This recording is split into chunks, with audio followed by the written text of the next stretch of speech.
What is up, everyone? It's me again, Gamerlush, with another episode of Final Fantasy A Realm Reborn. I'm pretty sure you guys are pretty aware of where I'm at now. We're in Emperor's Keep, and we're doing a run. I want to give a shout out to Jin Naves, and Master Draken. And this is a actual pug. We used the duty finder because we were low on tanks for the time being at this point. So this video is basically going to be me running through Emperor's Keep and my feelings on the how I feel scholars are tanking. Yeah, we tank really great. Healing. Now, my vast opinion of healing. Oh, here we go. As a scholar, we're not really good at getting the tanks really out of harm's way, unless, of course, we do ether flow and illustrate. But of course, this is a kind of like oh shit button. I feel that this is more of a case of, man, he needs some healing bad. It's a one of a lifetime thing. But if you can get it into your regular rotation, you should never be down with this. But it's not like you should just cast it willy-nilly like I was doing right there. I was just using that for an example reason. Before I continue to explain, the party seems to be alright for right now. Let's see. Yeah, this should be alright. Guys, you know what time it is. Raise your glasses. Cheers. So, of course, with the last patch, it gave more incentive. If I wasn't blocking my chat window, you'd see that it was driving around 60 to 40-ish gold, depending on the mob in the dungeon. And I feel it's a really good improvement. The fact that it gives more people incentives to actually clear the trash instead of just trying to do speed runs. And yeah, you get the main goal faster, but then of course you're trying to basically find a way around the artificial stretch of the game. So when you're artificially stretching the game, and people are just like, ugh, I don't want to do that. That's ridiculous. It takes too much time. I want to get my thing right now. I think you kind of failed at game design at that point.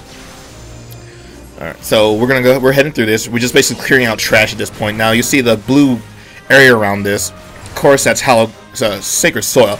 A lot of scholars say it's kind of a waste of a ether flow step. I personally, no. To me, no. Because a lot of people say, oh, that's only 10%. That's garbage. It's like 10% is not going to mitigate anything. To me, I think that's a pretty good, decent chunk. And to where your point, it doesn't make it where it's overpowered. The Scholars is a class about mitigating damage, not a class about healing damage. To what I mean to that is, we are here to prevent damage. And I feel that it's a very complementary class. So, if you look at our main heal, the Psysic, it only has a potency of 400. To whereas, if you look at a White Mage's, of course their first heal is at 400 as well, but they have access to Cure 2s, Medica 2s, Cure 3s. Even a lot of White Mages will say that Cure 3 is very situational and useless. I feel that, yes, a lot of spells seem to be very situational, even my spells at a certain point. So, Accordium, or Aquidium, I believe,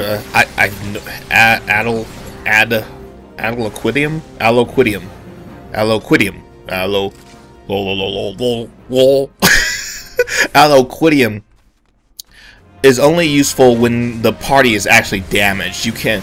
Like I said, a potency of 300. Of course, that's 100 less than what your healing was for. But it erects a barium for how much it heals. Now, guys, if you go back to my scholar, I want to apologize for I messed up my opinion firsthand of what I think. I said that you should get haste before critical chance. You really want to get critical chance before getting haste, because, of course, if Alloquidium hits the target and crits, it'll actually absorb double the... You heal it, let's say you'll heal him for 200. He's damaged.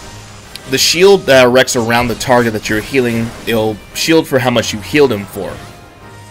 If you crit, so let's say my heals were to crit, it would do double the amount. So I'd heal him for 400, and the shield would pop up as 800. Not bad, right? Excuse me, guys. Ooh. So yeah, so with Aliquidum, you want to be critting with as much as you possibly can.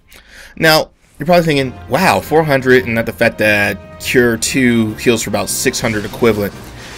You also have to take into account that a scholar should never, under any circumstances, not have their fairy out, Elos. Now, the good thing about Elos is, with her AoE heal, she basically makes up for the gap, and is kind of have a smart heal on, but you kind of have to, you know, manage her a little. So, you know, embraces, make sure she's constantly casting Embrace. The thing is with Elos, she does not have a mana pool. She can just keep casting like a boss. So there's no mana management. So for any reason at all, there's no reason that Elos should not be healing, because one, she doesn't have to manage her mana, and two, that's just another heal. And even if it's like, okay, well, if it's doesn't matter if it's overhealing, unless there's certain mechanics in the game to where overhealing can hurt you, there's no disadvantage of overhealing at this point. But yeah, Elos should be that's the fact that, so let's say beginning on, like me, you're not so geared as well to tackle these dungeons. You don't feel too confident when healing. Make sure you have Elos out, and she can, you know, she can mitigate a lot of damage. Now, if I put her away, I can definitely start telling when your tank or anyone else's HP starts to drop a little low. And so you keep in mind, make sure you watch that, the fact that, why is the tank's energy dropping, HP dropping so low? This has happened to me a lot because, you know, I'm usually concentrating on something else, or, you know, casting or talking about strategy, and I'll notice that Elos is dead because the pet's intelligence is really not up to par, because they'll stand in a lot of shit. Because I'm pretty sure we'll experience here once we reach the demon wall. Okay, so as you can see, the pets will trail behind a little. So like those precision spots where you need to step, she won't be right on top of you, like right here. She'll probably maybe be off to the side or what have you. Alright, so with that said, never, well, I wouldn't say never, but never start off with Aliquidum, because if it doesn't heal the target, the shield will not erect and the buff will not pop up. So it's a waste. And seeing how this is damn near double the amount of a regular Psysic, it's really mana inefficient. The thing is with the Scholar, if you really need to watch its mana pool. Yes, you do have Ether Flows, which is a great, awesome buff with 20% of your max mana, and it refreshes every minute. This will basically be your bread and butter of MP management. But let's say you find yourself stuck and you have burned basically all your special abilities like Lustrate and Sacred Soil. You'll find yourself at a real disadvantage and hurting pretty bad. Okay, now let's see here. So of course, there he's taking a little damage. Now it's okay for me to cast Liquidium. Now he has a little buffer, and this gives me a little bit more time to actually cast my Psysic for the bigger heals. Get him back up, cast Liquidium, get him up there a little, mitigate more damage, and just keep him top off. With the fact that Elos is also casting this as well. Now, if you're feeling more confident in your skills as a healer, you're a little better geared, you're always going to want to have, instead of Elos, you're going to want to have, he should be alright. This is where you're going to come out and bring out Selena.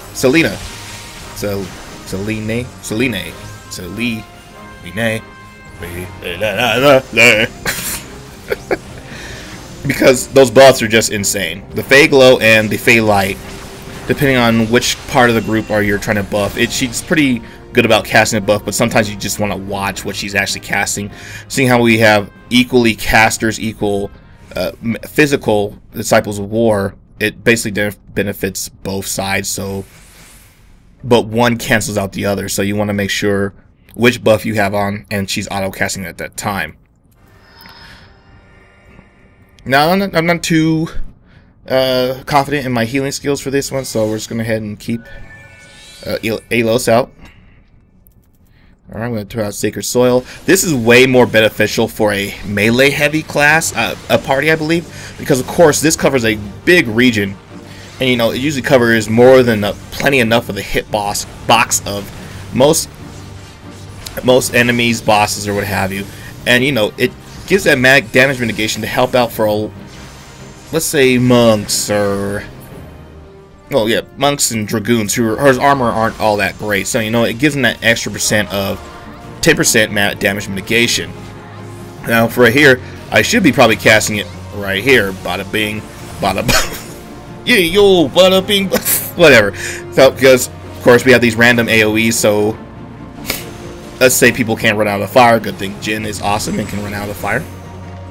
And some where they don't target, so it just hits them automatically. So you know, it's still, look at that. So it still mitigates a lot of the damage here. Because I feel that the weakest thing about a Scholar healer is its AoE heals.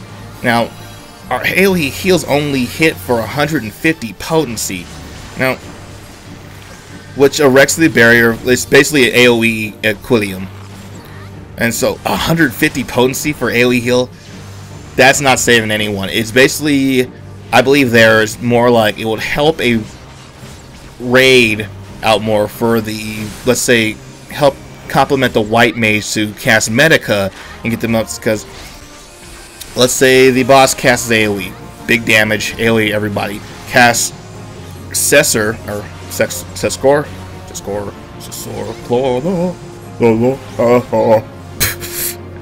I'm an idiot, whatever. That will help mitigate a little bit of the damage. Let's say there was some residual AoEs they were casting, or he decides to put maybe a couple plumes or earthquakes or whatever. It still gives them a little bit of time to let them get off that big, you know, Medica 2 off.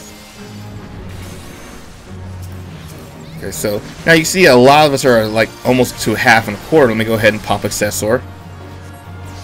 As you see, that doesn't heal or jack. It will give a little bit of heal, so I can actually throw some lustrates up and get everybody up to hit. So it helps a little bit. But yeah, it's pretty much I really have to complain about for the Scholar. Awesome, cool, nice individual spells. But yeah, our weakest is AoE healing. So, and not the fact this thing just eats up 400 mana basically. It's like, oh my gosh. So of course my mana pool is around 4,000, so I can only cast that thing 10 times before it just basically, I'm just dumped, I'm down, I'm done. Okay, so now you can see I burned all my ether steps. Okay, of course we want to get out of this guy's blast radius and make sure the DPS is dropping these ads, these golems, once he actually reaches his Cthulhu Squiddy Diddy.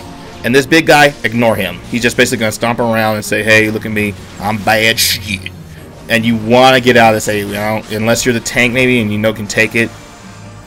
One is just, it helps the healers way much, and one for a lot of DPSers, but especially cloth wearers, it's just going to drop you. Now, if you can't get out in time, make sure out of that area, if you can't get out of time, if you can AoE him, or LOS, or loss of sight, him in between the queue and the column, you also won't take damage also. So there's another way to get out of that as well. Alright, now this is, alright, so I'm hit Ether Flow, he's dropping pretty low, hit a Lustrate, get out of the AoE, hit for another group heal, because we're going to take that, so I was dropping Lustrate on him, get him back up, so I'm not too worried. And yeah, I know I'm clicking, guys, I'm like, oh man, such a noob, he's clicking. I'm like, I don't know, I just kind of grew up clicking, I don't know. Alright, Alright, keep on going. Now we're doing a pretty good job, besides the fact I can commentate and play at the same time, meaning that we're doing pretty good. Uh-oh, got the AoE, or the area effect. Okay. Elios she's alright. She can take a, the good thing about pets, they're taken from a lot of other MMOs, that pets can now take that AoE damage from like big bosses that would usually like kill party members. Because, you know, it kind of puts it at ease. It's like, I gotta worry about healing, worry about where everybody is, and now I have to worry about my pet too. It's more of a this helmet always freaking drops. It's more of a quality of life than a thing. So pass, already got that piece. Hit the ether flow. Yes'm. All right, celebration. Celebration! Cheers, guys. We beat them.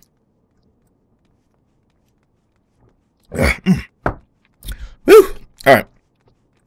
So yeah, it's some more rotations advice. So, I guess if I were to make rotations, I know finding a rotation, leveling your class, finding an optimization is the best way to do things. So of course, I'm not going. If the party is very melee heavy, I would say about anything above 2. I would throw up I would throw up Sacred Soil. After that, once the tank starts taking damage, I will cast Acquidium. This will mitigate a lot of damage. Let's say he starts falling below a quarter of the way. This gives me more time to cast Psysic. He's full, he's topped up, and there's no reason for me to cast him. And you can always tell if see right here, the buff will be on them. Magic Barrier nullifies damage. And when the party starts to take AoE damage, Cessor should be cast immediately, mitigating any damage, so you can use your single target heals to actually start working and not whittling but rejuvenating the party. Anything that also make sure if you find yourself not too comfortable with your healing skills, make sure Elos is out so she can help you, take some of that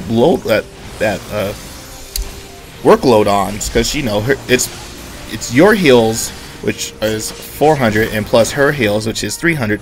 That's a whole 700 potency of heals. And if you feel that she's not catching up, she might be taking a break, because sometimes she just kind of stands there and will start casting only after the tank drops a certain percentage. I believe around 20%. That's when she'll start worrying about the rest of the target you're targeting. Now, whoever you're targeting as your scholar, she will heal that. She will heal that person who is when you command her to do so. But if you're not, particularly telling her to do anything, and she sees that, let's say the tank is around 20% or so, or 20% down, but let's say Jin here, our master, was starting to drop below the tank, she'll actually go over those people and actually cure himself, or she'll actually do Whispering Dawn, which does the AoE heal. And even that, so her AoE heal is really kind of weak, because it's only at 100, which is 50 less than what your AoE heal. So, like I said, the scholar's still kind of weak in group healing compared to a white mage. And the friggin' the cast animation is just awesome. Just release a prism of rainbow and then put the hexagonal shield on everyone. Yeah, but I really like the way the scholar heals. I believe the white mage is a little easier to play as if you are looking in a healing class to play with. But if you're looking for a more technical class that requires more strategy ahead of it, because as a main healer, guys, this is just my opinion. This is not the flat black and white fact of the game.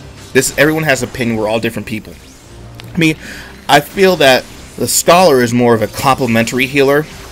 That the fact that having Selena out for just that really awesome buff, is kind of like she's there to help for skill speed and spell speed. Really helps out. Plus, it's going to, let's say you put spell speed up, it helps you as a healer and helps the white mage as a healer. It's just that our heals are really kind of anemic compared to a white mage's heals. Yeah, I would say the shields do make up for it, but seeing how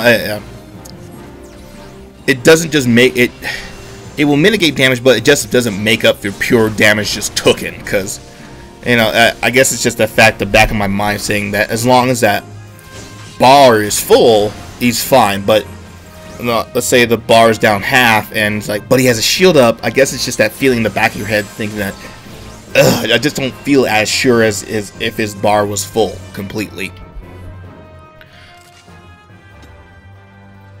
All right. But that's pretty much it. You guys make sure to, when you guys see the Pathing Doolahans, which is from, I believe, Scottish mythology. The headless, basically the living armor with their head detached from their body. Doolahans, sets of Doolahan armor will usually have their, I believe, heads in different locations, or they'll actually carry the head in their hands. But I thought that was kind of cool. But yeah, they had Doolahans in previous Final Fantasies. And we have some gargoyles here. They'll pop up. These are pretty, you know, the fact this is kind of really, once you have a really good party, a lot of these fights are just pretty much tanks and spanks. There's no real reason to CC any of them, which is kind of sad, because even though, yes, the bosses still kind of provide a challenge for the party, I still kind of miss those parts where, you know, sleep was, you know, kind of needed. More strategy for each pull is more needed. Yeah, it did make the dungeon go a little longer, but you know, it kind of put more gameplay in it. Recently, kind of brings me up to one thing, guys. I'm just, the dungeon's pretty straightforward. I don't really think I need to put a guide out there for that, but you know, if you do, just pay attention to basically what we're doing here. You can pass a Doolahan here, head for the treasure and get it, and then there's a lot of hallways that you can point that out. Make sure to hit the treasure for people who are trying to get armor pieces. If you know they're trying to, if their armor's lacking, help them out a little. One person just grab it real quick and then run back out and join the party, like Master is. Notice how he's running towards there. We're avoiding this pat right here, and we're just gonna hug the wall, head to the left, and we got some bronze pieces. Cool, that's always good for money. And I can stay with the tank, and he can pull, and we can make this go faster, and then Master can catch up with us to make it go a little faster. Even though it kind of contradicts basically what I was saying. Yeah, it makes it faster, but it involves... Oh my goodness, I'm so sorry, guys. It involves less strategy. It makes a lot of spells seem obsolete. Or not obsolete, just totally useless, kind of like sleep. But, you know, I guess that was more of a frustration thing I brought back from over WoW, seeing how during Wrath of the Lich King, sheep basically became useless. It basically came to a point where I took sheep off of my action bar because I had too many spells to begin with anyway, and I never was using sheep unless I was PvPing, so. Alright, so. Okay, going back to originally what I was about to talk to you about. Okay, oops, I probably need to pay attention more here. Okay, good for lustrate. Lustrate. Good thing if I had all 3 stacks of ether flow up, I can heal for a whole 60% of their health back, which is really nothing to sneeze at there. Oh, he's taking. I wonder why he's taking so much damage. Don't pull the. Oh my goodness. Oh. Anyway. Okay, so let's see if I can heal through this while I'll try to talk at the same time. All right. So recent news is people are getting up in arms, I believe, in World of Warcraft, and talking about how they're doing level syncing in their old dungeons. This, when I was sitting here thinking about, I'm like, honestly, Final Fantasy's done it since launch, and I believe Guild Wars 2 did it in launch, and now that WoW's like, hey, you know what brought people to WoW is the nostalgia factor, and people like to run through those old dungeons just for the hell of it. Why don't we just make them a challenge by letting level syncing everyone down? Jones, that's a brilliant idea. That's like, give that man a medal. That's the most unique idea. Actually, I was playing a session of Guild Wars and Final Fantasy and took it from there. Now I'm just being an ass. But I do like the fact that all the dungeons here do level sync you down. So when you are helping someone out, you still have to remember the mechanics. So if they were to ever implement a hard mode into this game, you still basically have the gist mechanics down, unless they just totally change it out to make it harder for you guys. So I thought that was always a good idea. And I think there's also the argument, it's like, no, we don't want level syncing because it'll basically just, oh my god, it'll basically just, we just want to run them through there and help a friend get the gear so he can play with us at level 50. Now,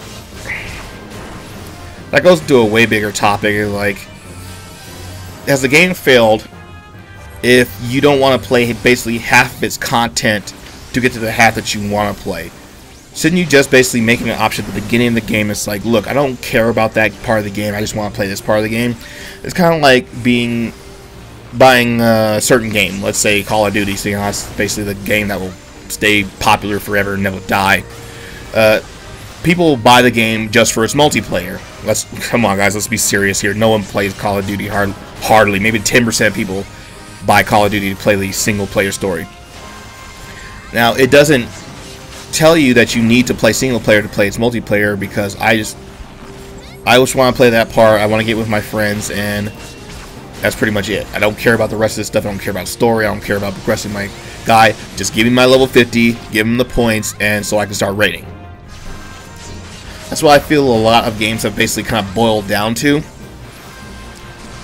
I think this game kind of subsidized that a little more, the fact that they give you that option to let a lot of your character, you let your character level any of these classes that they want on that single character, and these skills for that character still attribute to your main character that you decide to be your main. I don't know, I thought that was a good way to go around, even though it's basically kind of letting you do that since Final Fantasy XI. Come on, stop getting hit, Jin. Quit playing around. Hey, where's our tank? Come on, man. What are you doing? Is he gonna let... Dude, what are you doing? Oh, I ain't dying. I guess Jin's gonna tank. Oh, no. Now he jumps in. Way to go, bro. Way to go, bro. Alright, healing a bard is a little more challenging. Why was he just standing there in the first place? I don't get it. Oh, darn it. Ah, goodness. That's the problems of running duty finder groups, unfortunately. They can't all run smoothly. Funny, we tried to actually do the first duty finder group, and the tank just right up and left. We didn't even start. We couldn't even get that chance to say hi. He basically had all dark light. I guess he just looked at the rest of us like, nope, they're not doing a speed run. Let me get the hell out of here. Doesn't even say I got by or reason. Just gets the hell out. And so we had to find a duty finder again. Very frustrating, I find. You know, you gotta take the bad with the good. And the good with the duty finder is it helps you look for people out there who, in multiple servers, I guess in a faster way. And it's like, yeah, I was complaining a lot at the beginning of the game that I feel it makes it disconnects the community as a whole. Because if you're not looking, because this, like, he can act like a total jackass, go back to his server and not, you know, feel any repercussions. Kind of like trolls and shitty YouTube commenters. They have that safety of the screen and the keyboard away from them. Alright, well, let's see if he actually decides to not to pull. Alright, as soon as Jin gets here, make sure... that's another thing we have a disadvantage at. We don't get Protect Shell. We only get the Protect ability, so of course white mages do get the point where they have Protect and Shell, where it's in one cast. So, yeah, if you have a white mage and a scholar, make sure the white mage is casting Shell, or Protect. There. Alright, now, you guys, if you're not aware of the demon wall, I would always start off to the left or right, because he will do an AoE damage thing that will put a dot on you, I believe. You'll see this purple carpet. And once it casts it, move immediately to the center. And move to the right. He'll do this he'll do this 2 times. So it's just basically to be safe, just to stay on the right side, and once you cast it, alright, and go back to the center. Now, when he does it the second time, make sure to stay to the center and you're facing him like sentry, like straight on, because of course he'll push the he'll cast that, the pushback. Now, if you're facing, let's say, to the left or right, he'll push you over the side and kill you instantly. So once he pushes you back, make sure to go to the side, unlike me, who didn't do that. Go to the left. Okay. Now we're gonna make sure to keep her and move to the sides. It's just easier. It gives you more time to actually cast spells or do abilities. And to the side. Okay, make sure you stay in the center. The second time around. At this point, make sure you're topped off, and then he'll cast one here. You do not want to step in this, guys. Stay out of it, and they'll summon 2 adds. Now, I should be stepping off to the side here. Usually, a lot of teams would like to pick one of the adds and burn him with a limit break, so it's not really something they have to worry about. Because at this point, you really need to start. The healer needs to start worrying about the healing of the party, and the adds will cast these AOEs. Another spell you have to worry about dancing around. And unfortunately, with the disadvantage of, oopsie, come on, and just like that, because I was worried too much, I lost the count of the AoE. Now, guys, I'm telling you, I'm not like super elite hardcore player right here, so. All right, so yeah, so that's what happens if you're not facing him directly dead on. He'll push you over the side.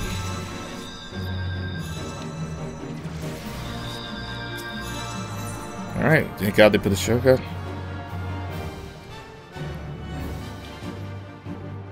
And with the run back. Since we failed that one. Cheers, guys.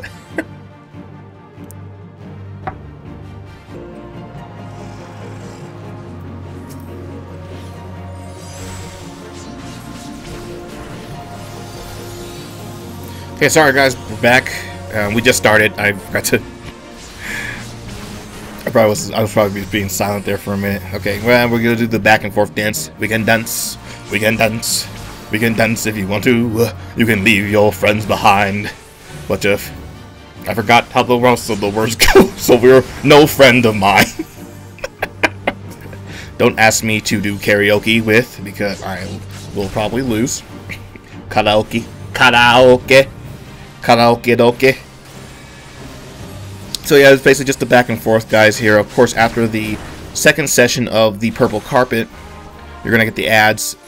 Have the group designated. Usually, very common of people usually pick the left ad first to take care of. And fortunately, we have the limit break. So basically, if you guys fail the first time, you're gonna have a little bit of a harder time with the second time around. Here comes the push. We'll do illustrate. Now, sometimes there's a bug, and sometimes the push will not push you back. But if you just remember that the push is always the second time around of the purple carpets, and stay in the center, you should be fine, because the push will eventually catch up. And if you are facing away, even the glitch though, it glitches and it'll push you all over the side, and it really sucks with the fact that you follow the mechanics and you're like, oh, it's not up yet, but I still got pushed. Okay, come on.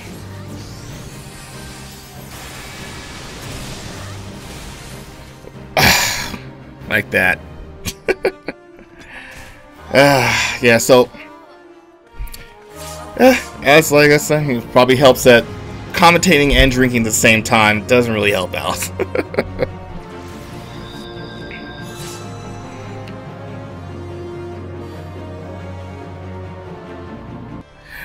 Guys, I apologize. That was a terrible display of my skills and have you. 2 wipes. It's very commonplace if you guys. I believe this community has a very hardcore mentality to it. If the group, I believe a lot of people have the patience at least wiping around 3 times or so. If they do, they'll have pretty much saying the group can't do it. They don't want to. They don't want to deal with it or waste the time with it, which is fine, I guess. You know, if that's the case, you know what? It's better. It's better to have that person leave and not dwell over it and just try to start again, because you don't have to complete the instance or the dungeon to get points. It's basically a certain amount of points drops per boss. Now, guys, I apologize to you guys. It didn't go all the way through. We weren't able to get all the way through the dungeon. But I feel I did get some of my major points across, like my opinion of scholar healing, and kind of like the breakdown of group mentality. So I don't know, guys. What do you think? Do you think not sticking out of the group, you know, I feel that my group was, you know, legitimately trying their hardest. I did dumb mistakes. I basically got knocked off twice, I believe, there, and those were truly my mistakes. Granted, if I were paying attention instead of trying to commentate through it, I could probably did a better job. But you know, after that, basically the third try, second try around, he was like, you know what, I'm done. Okay, that's fine. That's fine. It's just that is the problem with duty finders, is because of course you're grouping with people you don't know. If I had gotten the full party with my SC, we had basically would have probably gotten that if I wasn't commentating and doing this at the same time. Cheers. We would have gotten that no problem. But yeah, it was my fault. I wasted that person's time. I was basically drinking, commentating, and doing a video at that time. So no ill will on that person. But you know, it's just really those people who are basically will just do nothing but criticize the whole time, wouldn't put any constructive criticism or, you know, bring up some problems. So if you guys are doing group duty finders, if you guys should already know this. You should really have a thick skin when you're doing it. That's kind of the main reason why I usually run with guilds, free companies, troops, or whatever the hell they call them, armies.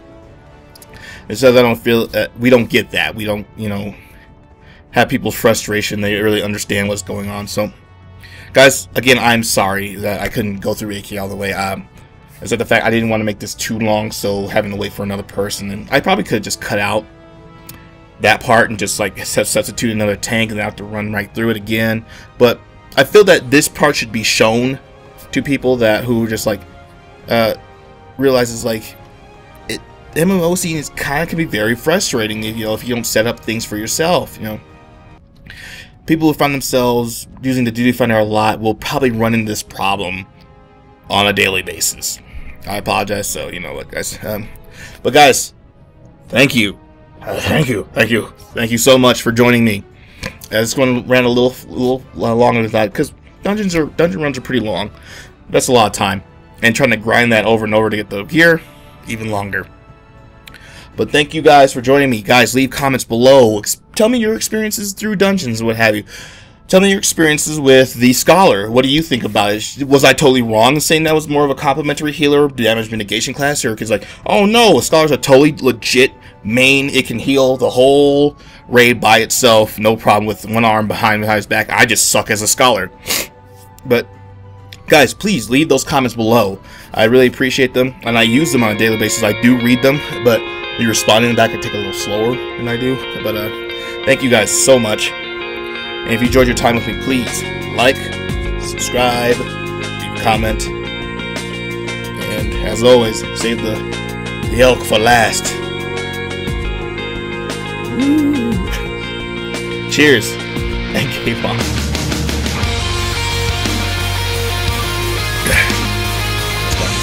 Sorry guys, because of course those skills I could use, like fast cast or stone skin, I can use for my Scholar and my Summoner, because of course you can use fast cast while casting and bringing your pets out.